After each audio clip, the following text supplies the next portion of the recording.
एक गांव में मनोहर और सरला नामक पति पत्नी रहते थे। मनोहर बहुत ही अच्छा और आदरणीय आदमी था। वो मुकेश नामक एक व्यक्ति से दूध लेके अपने घर जाता था। उस दूध को उसकी पत्नी सरला उबा के ठंडा करके एक मटके में डाल के दही बनाती थी। पति पत्नी दोनों एक छोटी दही का दुकान चलाते थे। जो पैसे दही को बेचने से मिलते थे उससे अपना जीवन चलाते थे। ऐसे ही थोड़े दिनों बाद उनका दही का व्यापार अच्छा चलने लगा और बहुत लोग उनसे दही खरीदने लगे। उसके पास दही बहुत जल्दी खत्म हो जाने के कारण बाकी लोग खाली हाथ वापस घर चले जाते थे। अगर मैं मुकेश से ज्यादा दूध लूंगा तो किसी को हमारे दुकान से खाली हाथ जाने की कोई जरूरत नहीं होगा। मुकेश, मुझे ज्यादा दूध की जरूरत है, तुम्हें आज से ज्यादा दूध देना होगा। जरूर मनोहर, उसमें क्या है। ऐसे मनोहर को जितना जरूरत था उतना दूध लेके वो घर वापस चला जाता था। मनोहर का व्यापार अच्छा चल रहा होगा, इसीलिए वो ज्यादा दूध लेके गया। मेरे दूध का व्यापार में कोई तरक्की नहीं हुआ। मुझसे सबसे ज्यादा दूध तो मनोहर ही लेता है, इसीलिए अगर मैं दूध में पानी मिलाऊंगा तो उसे कोई शक नहीं होगा। जैसे उसने सोचा वैसे ही अगले दिन वो मनोहर को देने वाला दूध में पानी मिला के देता है और सरला हर रोज की तरह उस दूध को दही बनाती है। अगले दिन जब मनोहर ने उस दही को देखा तो वो दही टूटा हुआ बना था और अगले दिन भी वही हुआ था। सरला, आज भी दही वैसे का ही बना है। इस बात के बारे में हमें कुछ करना होगा, वरना व्यापार को आगे नहीं ले जा सकेंगे। हाँ जी, पर अगर दूसरा दूध वाला भी ऐसे ही नहीं करेगा, इसका क्या भरोसा। अगर हम ही गाय को लेके एक भरोसेमंद आदमी को उनका देखभाल करने के लिए रख देते तो हमें दूध के बारे में सोचने की भी जरूरत नहीं पड़ेगा ना।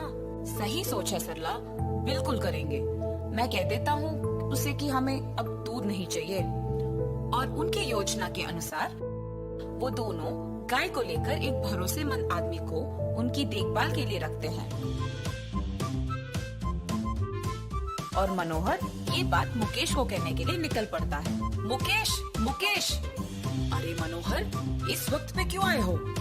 कुछ नहीं, बस इतना कहने के लिए कि आज से आपको हमें दूध बेचने की कोई जरूरत नहीं है। ऐसा क्यों?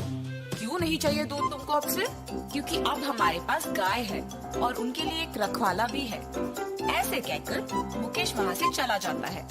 अच्छी गुणवत्ता वाली दूध से दही बनाने के कारण बहुत लोग मनोहर के दुकान से खरीदते थे और इसकी वजह से उनका व्यापार भी अच्छा चलता है और वो दोनों सुख संपत्ति से जीते हैं। हर रोज की तरह जब मुकेश दूध देने बाहर निकलता है तो वो मनोहर के दुकान में दही के लिए लगी भीड़ देखता है। इस गांव में मनोहर का व्यापार बहुत अच्छा चल रहा है, इसीलिए मेरे पास दूध बंद करके उसको अब खुद गाय को खरीदने का साक्षाम है। उसका दुकान को ही बंद करवा दूंगा। ऐसे सोचकर वो अपने घर की फंक्शन में भजन के लिए बहुत लोगों को बुलाता है और दही के लिए मनोहर के दुकान को जाता है। मनोहर, मुझे एक मटका भर दही चाहिए। उतना दही क्यों मुकेश? मेरे घर में आज भजन है तो सबके लिए भोजन भी है। ऐसे कहकर वो दही लेके जाता है। घर जाते ही मनोहर के दिए हुए मटके का दही को दूसरी बर्तन में खाली करके मुकेश के दूध मिश्रण से बनाए हुए दही को उस मटके में डालता है।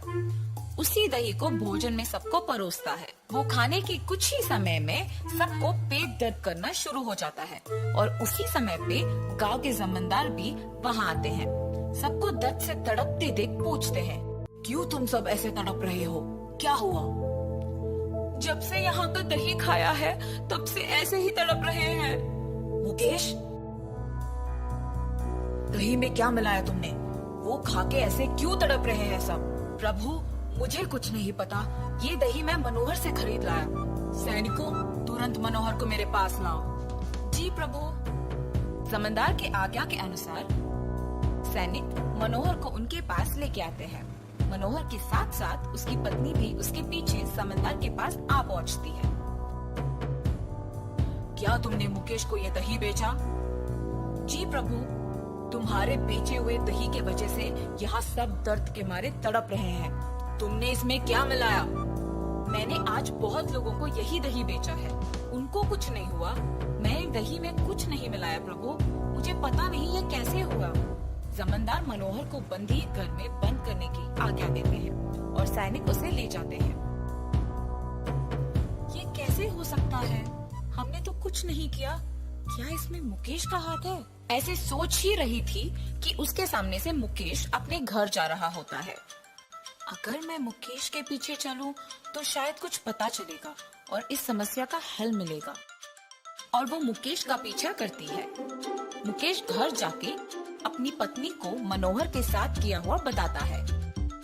सरला सच सुनकर वहाँ से जा रही होती है कि बगल में छुपा दही का मटका उसे दिखता है। अरे ये तो हमारे दुकान का दही है। इसने पूरा दही दूसरे मटके में डाल दिया। मुझे अभी ये बात जमींदार को बताना होगा। और ऐसे ही वो दही का मटका अपने साथ लेकर जमींदार को दिखाकर सब सच समझाती है। जमींदार अपने सैनिकों को मनोहर को मुक्त करके मुकेश को बंदी करने की आज्ञा देते हैं और सैनिक जमींदार का कहा मानकर मुकेश को बंदी कर देते हैं।